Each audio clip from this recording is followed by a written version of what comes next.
नई दुल्हन। एक लड़की विवाह करके ससुराल में आई। घर में एक तो उसका पति था, एक सास और एक दादी सास थी। वहां आकर इस लड़की ने देखा कि दादी सास का बड़ा अपमान तिरस्कार हो रहा है।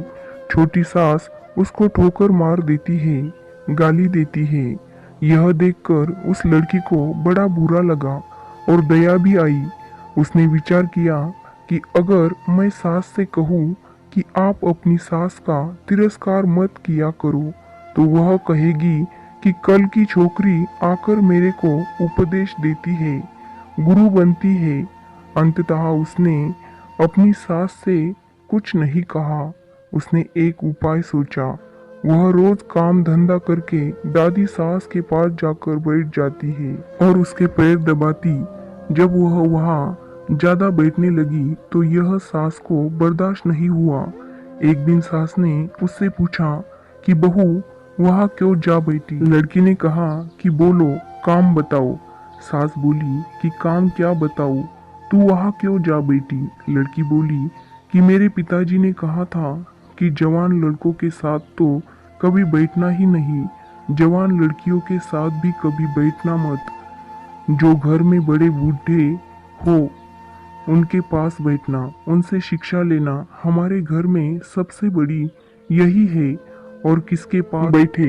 मेरे पिताजी ने कहा था कि वह हमारे घर की रिवाज नहीं चलेगी, वहाँ तो तेरे ससुराल की रिवाज चलेगी। मेरे को यह की रिवाज सीखनी है, इसीलिए मैं उनसे पूछती हूँ कि मेरी सास आपकी सेवा कैसे करती है। सास ने पूछा कि बुढ़िया ने क्या कहा। वह बोली कि दादी जी कहती है कि यह मेरे को ठोकर नहीं मारे, गाली नहीं दे तो मैं सेवा ही मान ले। सास बोली क्या तू भी ऐसा ही करेगी। वह बोली कि मैं ऐसा नहीं कहती हूँ। मेरे पिताजी ने कहा कि बड़ों से ससुराल की रीत सीखना। सास डरने लग गई कि मैं अपनी सास के साथ जो बर्ताव करूंगी वही बर्ताव मेरे साथ होने लग जाएगा। एक जगह कोने में टिकरी इकट्ठे पड़ी थी। सास ने पूछा बहू यह टिकरी क्यों इकट्ठे की है। लड़की ने कहा आप दादी जी को टिकरी में भोजन दिया करती हो, इसीलिए मैंने पहले ही जमा कर ली। तू मेरे को टिकरी में भोजन कर जाएगी क्या। मेरे पिताजी ने कहा कि तेरे वहाँ की रीत चलेगी, यह रीत थोड़ी ही है, तो आप फिर टिकरी में क्यों देती हो। थाली कौन मांजेगा। थाली तो मैं मांज दूंगी, तो तू थाली में दिया कर।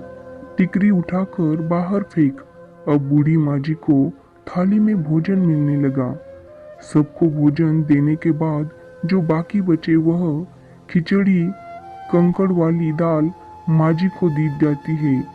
लड़की उसको हाथ में लेकर देखने लगी। सास ने पूछा बहू क्या देखती हो। मैं देखती हूँ कि बड़ों को भोजन कैसे दिया जाए, ऐसा भोजन देने की कोई रीत थोड़ी है, तो फिर आप ऐसा भोजन क्यों देती। पहले भोजन कौन दे। आप आज्ञा दो तो मैं दे दूंगी, तो तू पहले भोजन दे दिया करो। अच्छी बात है। अब बूढ़ी माँ जी को बढ़िया भोजन मिलने लगा। रसोई बनते ही वह लड़की ताजी खिचड़ी, ताजा पुलका, दाल ले जाकर माँ जी को दे देती। माँ जी तो मन ही मन आशीर्वाद देने लगी। माँ जी दिन भर एक खटिया के पड़ी रहती। खटिया टूटी हुई थी, उसमें से बंधनवार की तरह मूंछ नीचे लटकती थी। लड़की उस खटिया को देख रही थी। सास बोली कि क्या देखती हो। देखती हूँ कि बड़ों को खाट कैसे दी जाए, ऐसी खाट थोड़ी ही दी जाती है। यह तो टूट जाने से ऐसी हो गई, तो दूसरी क्यों नहीं बिछाती। तू बिछा दे दूसरी।